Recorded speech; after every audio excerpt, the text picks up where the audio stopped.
Hello friends, तो आज मैं हेवी वर्क नेट वाली लहंगा चोली बनाना सिखाऊंगी। इसमें फ्रंट और बैक पार्ट दोनों ही बहुत अच्छे से मैं सिखाऊंगी और साथ में इसमें कैसे पैड अटैच करनी चाहिए वो भी दिखाऊंगी। तो चलिए आज की इस वीडियो को स्टार्ट कर लेते हैं। तो इसको मैं बना रही हूँ 34 साइज़ में और ये जो नेट मिलता है इसमें पहले से ही फ्रंट और बैक पार्ट में गले की डिज़ाइन पहले से बना हुआ होता है और ये बॉर्डर भी इसके साथ ही मिलता है। देन आधा मीटर मैंने ये कॉटन का अस्तर यानी कि लाइनिंग लिया है। देन ये सैटिन का फैब्रिक ये नेट के साथ ही मिल जाता है, ये पूरा 1 मीटर ही दिया जाता है। तो अभी इसकी कटिंग कैसे करनी है वो मैं बताऊंगी। 2 अस्तर की यूज़ यहाँ पर हो रही है सिर्फ पैड अटैच करने के लिए। तो अभी आपका चेस्ट साइज़ जितना भी होगा 34 है या फिर कोई और, तो उसी साइज़ का आप यहाँ पर कफ यानी कि पैड ले लीजिए। देन यहाँ पर मैं कटिंग करूँगी सबसे पहले जो कॉटन का अस्तर है उसके ऊपर। तो मैंने फोल्ड करके रखा है, एक स्ट्रेट लाइन ड्रॉ कर लिया है। अब यहाँ पर लेंथ में रख रही हूँ 14 इंच, लेकिन अगर आप उससे ज़्यादा रखना चाहते हैं एक बार आपका नेट चेक करना है, नेट का लेंथ कितना है उसके अकॉर्डिंग आपको रखना है। तो 14 इंच में रेडी रखूँगी, इसलिए मैं 15 इंच पर निशान लगाऊँगी और लाइन को स्ट्रेट कर लूँगी। और यहाँ पर पैड अटैच करने के लिए लेंथ में भी 1 इंच एक्स्ट्रा रखना है।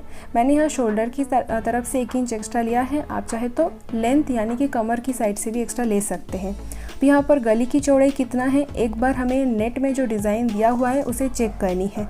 यहाँ पर 7 इंच गली की चौड़ाई आ रहा है, ये 34 साइज़ के अकॉर्डिंग बहुत ज़्यादा है। बड़ी साइज़ होगी तो इसको ही आप बना लेना, कोई प्रॉब्लम नहीं है, लेकिन इसमें हमें ½ इंच कम करना है, नहीं तो शोल्डर गिरेगा। तो 3 इंच बिल्कुल रेडी होगा गले की चौड़ाई। और यहाँ मैंने 5.5 इंच शोल्डर लिया है, तो 5.5 इंच शोल्डर होगी और आधा इंच बढ़ाकर 6 इंच में आर्म होल ले लेंगे। ठीक है, डीप नेक गले का ये ब्लाउज़ बन रहा है, इसीलिए सब कुछ कम कम लेना है शोल्डर और आर्म होल। लाइन को स्ट्रेट कर देनी है, 1 इंच ऊपर एक निशान लगाना है गुलाई के लिए और चेस्ट का 4th पार्ट पर निशान लगाना है 8.5 है। 34 का 1.5 इंच मैंने प्लस किया है मार्जिन। 6.5 इंच कमर का 4th पार्ट है, 1.5 इंच एक्स्ट्रा मार्जिन, 1 इंच और एक्स्ट्रा टक्स पॉइंट की सिलाई लगाने के लिए। और यहाँ पर आर्म होल की जो गुलाई है वो इस तरीके से देना है। इसके बाद थोड़ा सा शोल्डर डाउन करना है, यहाँ जहाँ तक नेक विड्थ है तो बस हल्का सा मैंने शोल्डर डाउन किया है क्योंकि ये डीप नेक है इसलिए बहुत हल्का करना है। और पैड अटैच कर रहे हैं इसलिए साइड में भी 1 इंच एक्स्ट्रा लेना है। देन इसकी कटिंग करनी है एज इट इज़, जैसे मैंने मार्किंग किया है बस इस तरीके से कटिंग करनी है। अब दूसरी जितना भी पार्ट हमारा बचता है लाइनिंग में उसी में हम बैक पार्ट की कटिंग करेंगे। तो बस यहाँ पर जो फ्रंट पार्ट है उसको एज इट इज़ रखेंगे और आई हुक के पट्टी के लिए थोड़ा सा मार्जिन छोड़ देंगे।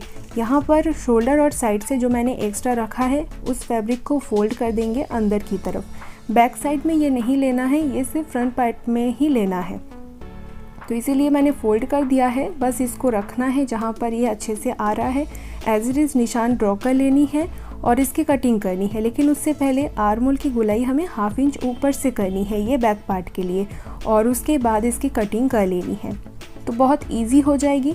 अब यहाँ पर आर्म होल की गुलाई 6 इंच का आर्म होल और 5.5 इंच का शोल्डर, फिर से एक बार ड्राइंग करके आर्म होल की गुलाई देनी है क्योंकि फ्रंट में शोल्डर की साइड से मैंने 1 इंच एक्स्ट्रा लिया था, वो तो फोल्ड करके हमने ड्राइंग किया है, इसीलिए क्या होगा कि बैक पार्ट में आर्म होल बहुत ऊपर से हो जाएगी, इसलिए इसको फिर से एक बार ड्राइंग करनी है। शोल्डर और आर्म होल जैसे फ्रंट में लिया था वैसे ही यहाँ पर लेना है और 1.5 इंच ऊपर से गुलाई देकर कटिंग करनी है, तो ये प्रॉपर हो जाएगी।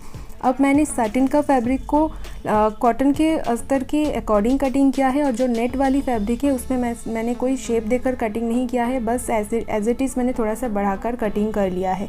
तो इस तरीके से कटिंग किया है तीनों फैब्रिक को, कॉटन, सैटिन और नेट को।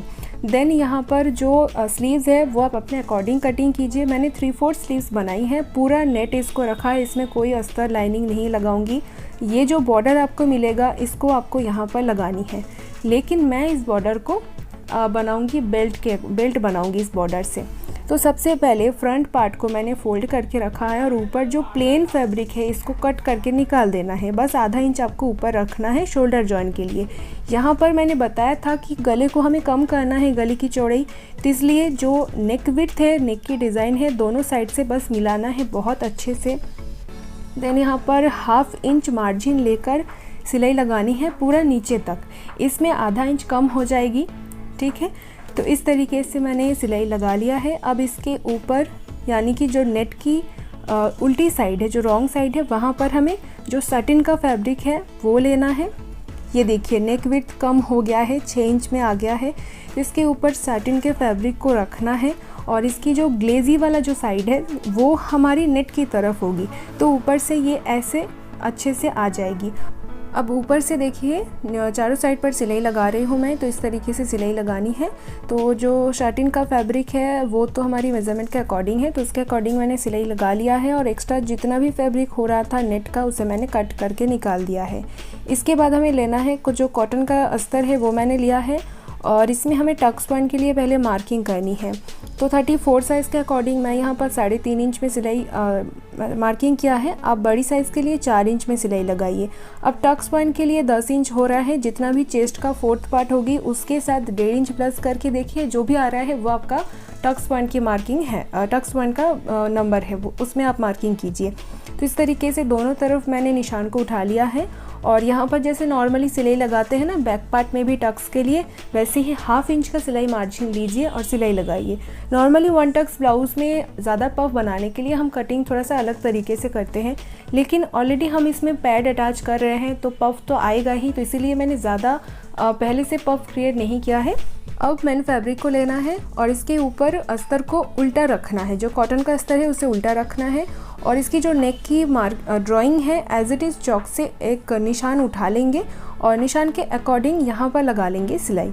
तो ऑलरेडी ये जो अस्तर होता है ये थोड़ा सा ट्रांसपेरेंट होता है, तो नीचे का डिज़ाइन ऊपर से दिखाई देता है, तो ईजी होगा सिलाई लगाने में। एक्स्ट्रा फैब्रिक को इस तरह से कट करके निकाल देना है। इसके बाद नीचे जो कमर वाली लाइन है वहाँ पर स्ट्रेट सिलाई लगानी है। ऑलरेडी इसमें डबल अस्तर लग रहे हैं, तो इसलिए फिर से कमर पट्टी लगाने मत जाइएगा, बहुत मोटा हो जाएगा। इस तरीके से सिलाई लगा लीजिए और पैड अटैच करने से पहले साइड में जो एक्स्ट्रा फैब्रिक आ रहा है, यानी कि जो मेन फैब्रिक के जो एक्स्ट्रा है उसे कट कर देना है। देन यहाँ पर पैड लेना है, इसको उल्टा करके फोल्ड करना है, इसकी सेंटर में निशान लगानी है। देन दूसरी तरफ फोल्ड करना है और दूसरी तरफ सिलाई मार्किंग करनी है। इसमें एक प्लस आ जाएगी, प्लस का निशान की जो सेंटर है वो हमारी पैड की सेंटर है। दोबारा मैं दिखा रही हूँ, पैड को फोल्ड करना है 2 बार और इसमें प्लस वाला निशान देना है। प्लस की जो सेंटर होगी वो हमारी पैड की सेंटर है। अब यहाँ पर जो कॉटन का अस्तर है जिसमें हमने टक्स की सिलाई लगाई है, तो जो ऊपर वाला पॉइंट है हमने मार्किंग किया है चॉक से, दोनों निशान को मिलाना है। पैड का जो निशान है सेंटर है और जो टक्स पॉइंट का निशान है ऊपर का, उसके साथ मिलाना है, मशीन के नीडल के नीचे ले जाना है और सिलाई लगाना है। अगर इसमें प्रॉब्लम आ रहा है तो आप पहले हाथ से टक कर लीजिए, देन आप यहाँ पर सिलाई लगाइए। तो मैंने पूरा सिलाई नहीं लगाई है, बस पैड की जो सेंटर है वहाँ से कपड़े को अटैच किया है। इस तरीके से एक तरफ मैंने लगा लिया है, दूसरी साइड भी मैं दिखा रही हूँ। देखिए सेंटर से सेंटर मिलाना है, बहुत इजी तरीका है ये। अगर आप प्रिंसेस कट में भी कर रहे हैं तो बस टक्स की जो मार्किंग है उससे मिलाइए और सिलाई लगा दीजिए। इसी तरीके से पैड लगाकर देखिए, बहुत इजी भी होगा और जल्दी भी रेडी हो जाएगी। अब यहाँ पर नेक वाली जगह पर छोटे छोटे कट लगाना है पलटने से पहले, देन साइड से इसको पलट लेना है। तो यहाँ पर एक चीज़ मैं बता देती हूँ, अगर आपके फ्रंट पार्ट के ऊपर ज़्यादा वर्क नहीं है तो आप मेन फैब्रिक के ऊपर भी टक्स का सिलाई लगा सकते हैं, लेकिन अगर इस तरीके की ज़्यादा वर्क वाली फैब्रिक है तो आप यहाँ पर टक्स ना लगाइए, उसमें भी फिनिशिंग आ जाएगी, फिटिंग्स में भी फिनिशिंग आएगी। अब यहाँ पर जो कॉटन का अस्तर है उसके साथ बस नीचे की कपड़े को मिलाना है और चारों साइड पर सिलाई लगानी है। पहले तो नेक वाली साइड पर मैं सिलाई लगा रही हूँ, देन इसके बाद यहाँ पर चारों साइड पर अच्छे से सिलाई लगानी है। तो पहले ही, इसीलिए मैंने पैड अटैच करने से पहले ही जितना भी एक्स्ट्रा था उसे मैंने कट कर दिया है, इसलिए इस टाइम पर कुछ देखना नहीं है, बस दोनों फैब्रिक को, नीचे का जो कॉटन का लाइनिंग है उसके साथ ऊपर की फैब्रिक को मैच करना है और सिलाई लगाना है, बहुत ईजी हो जाता है। तो इस तरीके से हमारा फ्रंट पार्ट रेडी है। अब मैंने बैक पार्ट में भी शाटिन का अस्तर को लगा लिया है और नेक विड्थ को भी मैंने पहले ही कम कर लिया है। अब बस इसके ऊपर की तरफ फ्रंट पार्ट को कॉटन का अस्तर को रखना है इसके ऊपर इस तरह से, और जो नेक वाली डिज़ाइन है उसके अकॉर्डिंग लगाना है सिलाई। चाहे तो आप पहले ही वो जो डिज़ाइन है उसके अकॉर्डिंग एक चॉक से निशान लगा सकते हैं, अगर इजी लग रहा है तो आप ऐसे ही सिलाई लगा दीजिए। एक्स्ट्रा फैब्रिक को कट कर देना है और कमर वाली लाइन पर ही पहले ही सिलाई लगा देनी है। बैक पार्ट में भी कमर में कमर पट्टी नहीं लगानी है। देन यहाँ पर मैंने फोल्ड कर लिया है, फिनिशिंग से रेडी है। आप अपने अकॉर्डिंग डोरी लगाइए, लटकन बनाइए। अब यहाँ पर चारों साइड पर सिलाई लगानी है। पहले तो नेक वाली साइड पर सिलाई लगानी है इस तरह से, इसके बाद बाकी चारों साइड पर भी सिलाई लगाकर इसको रेडी करनी है। तो इस तरह से मैंने आई हुक वाली जो पट्टी है वो भी लगा लिया है, ये देखिए। देन शोल्डर जॉइन करनी है, तो दोनों फैब्रिक की सीधी साइड मिलाना है, इस तरह से रखना है। एक चीज़ मैं बता देती हूँ, शोल्डर जॉइन की जब करते जाएंगे अगर कोई भी स्टोन आ रहा है तो आप पहले ही उसको निकाल दीजिए, नहीं तो आपकी मशीन की जो निडल है वो टूटने की चांसेस हो सकती है। तो पहले ही आप उसको निकाल दीजिए। देन यहाँ पर डबल सिलाई लगाते हुए शोल्डर को जॉइन कर दीजिए। अगर शोल्डर जॉइन करने के बाद कोई भी पार्ट ज़्यादा हो रहा है तो आप इसको कट कर दीजिए, कोई प्रॉब्लम नहीं है। तो इस तरह से कट करने के बाद दोनों साइड के शोल्डर को मिलाकर देखिए, अगर कोई भी साइड ज़्यादा हो रहा है तो उसे भी कट कर दीजिए। ज़्यादा एक्स्ट्रा नहीं होगा, थोड़ा थोड़ा हो भी सकता है। तो इस तरीके से फ्रंट और बैक पार्ट बिल्कुल रेडी है। आप इसी तरीके से जो हेवी वर्क की ब्लाउज़ की चोली होती है आप इस तरीके से रेडी कर सकते हैं। चाहे तो आप प्रिंसेस कट में भी बना सकते हैं, लेकिन उसमें फिनिशिंग अच्छा नहीं आएगा क्योंकि इसमें बहुत ज़्यादा वर्क है। अगर आप प्रिंसेस कट में बनाएंगे तो फ्रंट साइड से वो कट वाली साइड आ जाएगी और दिखने में अच्छा नहीं लगेगा। तो इस तरीके से बनाइए। हेलो फ्रेंड्स, तो आप सभी को मेरा स्टिचिंग के वीडियोस बहुत पसंद आते थे, तो इसीलिए मैंने अपना एक कोर्स लॉन्च किया है जिस पर मैंने डिज़ाइनर ब्लाउज़ बनाना सिखाया है और ब्लाउज़ बनाने के लिए बहुत सारे टिप्स मैंने इस कोर्स पर शेयर किया है। तो सिर्फ 2 दिनों के लिए ये ऑफ़र चल रहा है कि सिर्फ 499 में ये कोर्स आपको मिल रहा है।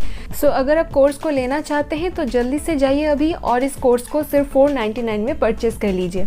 सो ये है इसका फाइनल लुक। हाँ, ये प्रॉपर रेडी नहीं हुआ है, आर्म होल में तुरपाई, इंटरलॉक ये सब कुछ करना बाकी है, इसलिए ये ऐसा दिख रहा है। तो मेरा काम था बस आपको फ्रंट और बैक पार्ट कैसे रेडी करनी है, हेवी वर्क हो तो आई होप कि ये तरीका आप सबको अच्छा लगा होगा, हेल्पफुल होगी आप सभी के लिए।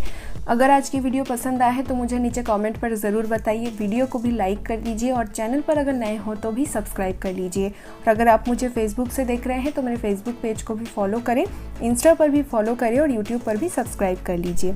तो आज की वीडियो में बस इतना ही। चलिए आप सभी से मिलते हैं नेक्स्ट वीडियो में।